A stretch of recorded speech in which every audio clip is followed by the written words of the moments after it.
안녕하십니까. 목회 관점으로 본 요한계시록 이윤식 목사입니다. 지성소로서의 새 예루살렘 9절로 14절 함께 하겠습니다. 빌은 지성소로서의 새 예루살렘을 21장 9절로 22장 5절까지 구분하였습니다. 환상의 나머지 장면은 주제별로 구분하였는데 21장 9절로 14절에 보면 거룩한 성의 최초의 등장이다. 두 번째 보면 거룩한 성의 측량이다. 세 번째 보면 거룩한 성의 재료다. 또 거룩한 성의 내적인 특징, 거룩한 성에 거하시는 하나님의 임재의 상징으로 이렇게 구분했습니다. 여기서 거룩한 성의 구조는 에스겔 40장부터 48장의 환상에 기초를 두고 있습니다. 9절입니다. 일곱 대접을 가지고 마지막 일곱 재앙을 담은 일곱 천사 중 하나가 나와서 내게 말하여 이르되 이리 오라 내가 신부 곧 어린 양의 아내를 내게 보이리라 하고 카이 엘덴 에이스 에크톤 헵타 앙겔론 톤 에콘톤 타스 헵타 피알라스톤 게몬톤 톤 헵타 플레곤 톤 에스카톤 카이 엘랄레슨 멧 에물 레곤 듀로 데익소이 텐 뉴펜 텐 규나이카트 아르니우. 그리고 마지막 일곱 재앙들로 가득한 일곱 사발들을 가진 일곱 천사들로부터 하나가 왔다. 그리고 그가 나와 함께 말했다. 말하기를 너는 이리로 오라. 내가 너에게 어린 양의 아내 신부를 보여줄 것이다. 10절 성령으로 나를 데리고 크고 높은 산으로 올라가 하나님께로부터 하늘에서 내려오는 거룩한 성 예루살렘을 보이니 카이 아펜엔겐 텐 메안 pneuma티 에피오로스 메가 칼 휩셀론 칼 에데익셈보이 텐 폴린 텐 하기안 이예루살렘 카타바이노산 엑트우라누 아포트 데우. 그리고 그가 나를 성령 안으로 크고 높은 산으로 데리고 갔다. 그리고 그가 나에게 하나님께로부터 하늘에서 내려오는 거룩한 도시 예루살렘을 보여주었다. 9절 10절은 바벨론을 소개한 17장 1절 3절의 문구와 거의 동일합니다. 두 여자 곧 바벨론의 신부와 어린 양의 신부의 대조가 그것으로 부도덕하고 부정한 바벨론의 행위가 어린 양의 순결함과 대조가 되고 있습니다. 거룩한 성 새 예루살렘은 신부 곧 어린 양의 아내로 교회 공동체를 상징하는 이미지로 사용되었고 크고 높은 산은 거룩한 성 새 예루살렘과 서로 잘 조합합니다. 거룩한 성 새 예루살렘이 크고 높은 산에 있다는 것은 이사야 바로 이 말씀을 배경으로 종말론적인 성취 완성의 상태를 보여준다 할 수 있습니다. 요한계시록에서 그리스도가 어린 양으로 불리는 경우가 29번 등장했습니다. 이 가운데 7번이 21장 9절로 22장 5절에 7번이 나타납니다. 여기서 요한계시록에서 같은 말이 가장 밀집하여 등장하고 있습니다. 새 예루살렘이 그리스도의 신부여 어린 양의 아내로 교회 공동체를 상징한다면 새 예루살렘을 묘사하는 내용들도 역시 상징적으로 이해해야 하는 당위성이 주어집니다.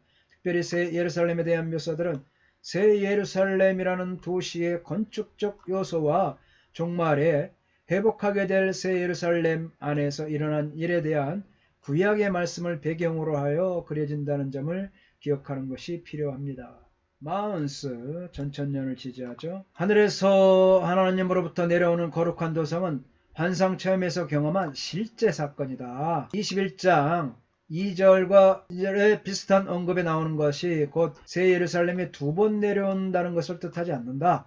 이 표현은 단순히 하나님이 땅의 존재 가운데로 계속해서 들어온다는 것을 보여주는 비유가 아니다. 내려옴은 영원한 상태가 가져올 미래 사건을 환상의 용어로 표현한 것이다. 새 예루살렘이 하나님으로부터 내려온다는 것은 영원한 복이 인간의 성취물이 아니라 하나님의 선물이라는 것을 의미한다. 그렇게 주장했습니다. 11절입니다. 하나님의 영광이 있어 그 성의 빛이 지극히 귀한 보석 같고 벽옥과 수정같이 맑더라. 에쿠산 텐 독산 뚜 데우호 포스테르 아우테스 호모이 오스 리도 티미 오타토 호스 리도 이 아스피디 크루스탈리존티. 하나님의 영광을 가지고 있는 그녀의 빛은 최고의 보석 같고 수정같이 맑고 투명한 벽옥 같은. 거룩한 성의 핵심 특징은 이 성에 하나님의 영광이 있다는 것입니다. 이것은 중심적인 성경 개념이 나타나는 세 번의 용례 가운데 두 번째입니다. 하나님의 영광은 그의 백성들 가운데 하나님이 거하시는 쉐키나의 임재를 가리킵니다. 그리고 성의 빛은 지극히 귀한 보석 같고 벽옥과 수정같이 맑습니다.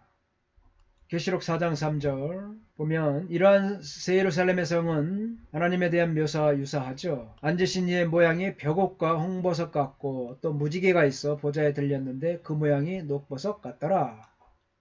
에스겔은 새 성전에 하나님의 영광이 들어오고 땅은 하나님의 영광으로 빛나는 것을 보았습니다. 이 영광의 빛 또는 별로 비유되는데 마지막 때 하나님의 백성이 궁창의 빛과 빛날 것이라고 말하는 70인령의 다니엘서 12장 3절에서 사용된 것과 같은 단어입니다. 바울은 빌립보서 2장 15절에 하나님의 백성이 믿지 않는 세상에서 생명의 말씀을 밝혀 세상 가운데 빛들로 별같이 나타난다는 것에 대해 말하고 있습니다. 스가랴는 마지막 때 예루살렘이 불로 둘러싸인 성곽이 되며 그 가운데에서 영광이 될 것이라고 예언을 했습니다.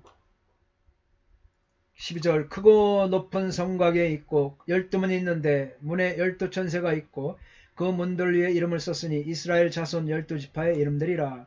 에쿠사, 테이코스, 메가칼, 힙셀론, 에쿠사, 필로나스, 도데카카이, 에피스필로신, 앙겔루스, 도데카카이, 오노마타, 에피게그람메나, 하에스틴터, 오노마타톤, 도데카필론, 히온, 이스라엘. 크고 높은 성벽을 가진 12문들과 그 대문들 위에 12천사들과 기록되어 온 이름들을 가진 그것들은 이스라엘의 아들들의 12지파의 이름들이다.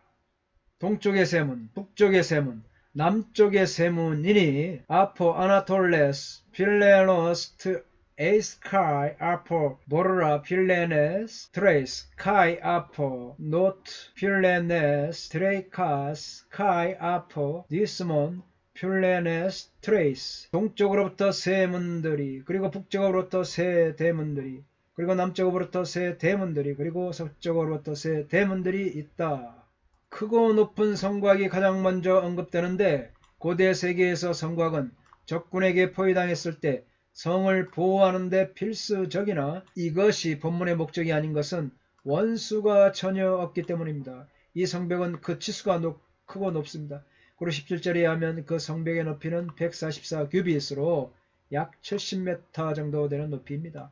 그러나 이 치수는 실제로 크고 높은 것이지만 도시의 장과 고와 곽이 12,000 스타디온, 1500마일이라는 사실에 비하면 상대적으로 형편없이 작은 치수입니다.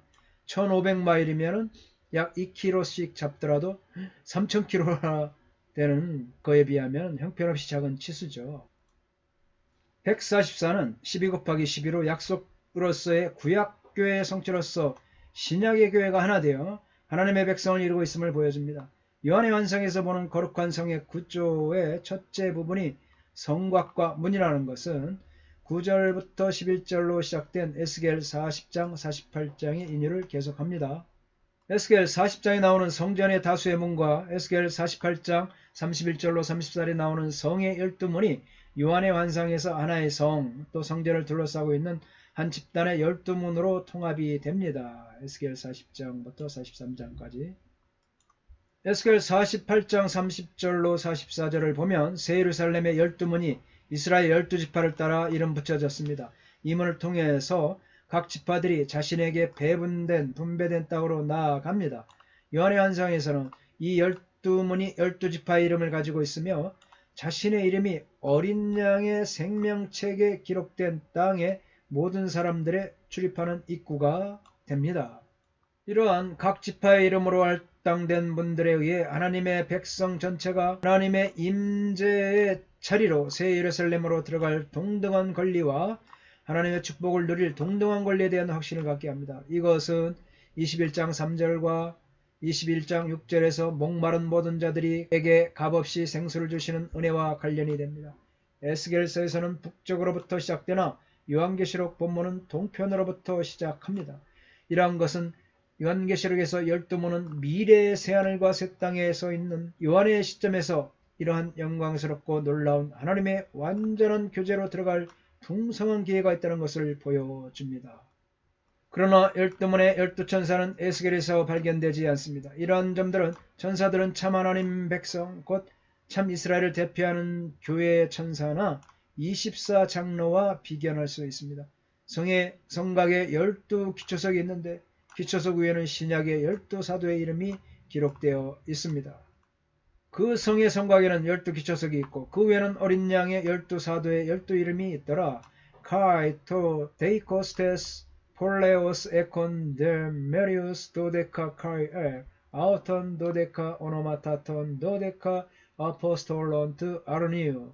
그리고 그 도시의 성벽은 12기초들을 가지고서 그리고 그것들 위에 어린 양의 12사도들의 12이름들을 성곽의 기초석 박윤선 박사 성도들이 통행함에 있어서 실족해야 할 아무런 장애물이 없음을 상징한다. 이상금 박사 하늘에 있는 성도들이 세상에서 가장 존귀한 보석들로 비교할 수 없을 만큼 존귀한 사실을 상징한다. 왈버드는 하나님의 무한한 지혜와 능력을 반사할 뿐만 아니라 구원 대상에서 펼쳐진 그분의 은총을 반영하는 것이다. 핸드릭스는 하나님과의 교제가 항상 견고하다는 것과 그 말씀의 전파에 의해 교회 안에서 나타나는 것과 영광스러운 교제의 장소로 들어가는 기회가 풍부한 것을 상징한다. 렌스키 보면 하나님과 교제가 복음 말씀의 사도적 기초 위에 세워진 것을 상징한다. 지레드 하나님의 영광을 나타내는 새 예루살렘에 대해 인간적인 언어로는 표현할 수 없을 정도의 것을 상징한다. 이렇게 저자들의 견해 저자들은 주장을 하고 있습니다. 기초석은 그 어느 건축물에도 존재하지만 여기서 특이한 것은 그것이 12개가 존재한다는 점입니다. 이것은 12개의 진주문과 함께 새 예루살렘의 특징을 나타내는 매우 중요한 요소입니다. 12문의 이스라엘 백성 전체를 대표하는 12지파의 이름이 새겨져 있고 성벽의 12기초석에는 신약 성경의 기초인 12사도의 이름들이 기록되어 있습니다. 12지파와 12사도의 이름이 병행되어 나열한 것은 구약시대 이스라엘과 신약시대의 교회의 통일성을 암시하며 동시에 거룩한 성 예루살렘이 상징하는 하나님의 백성의 공동체가 신약시대와 구약시대를 총괄하는 보편적인 것임을 시사하고 있습니다. 본문 12절에서 14절의 메시지는 하늘의 성에 들어가는 것은 하나님의 전체 백성 곧 이스라엘과 교회를 통해야 한다는 것입니다. 감사합니다. 다음 시간에 계속하겠습니다. 건강하십시오.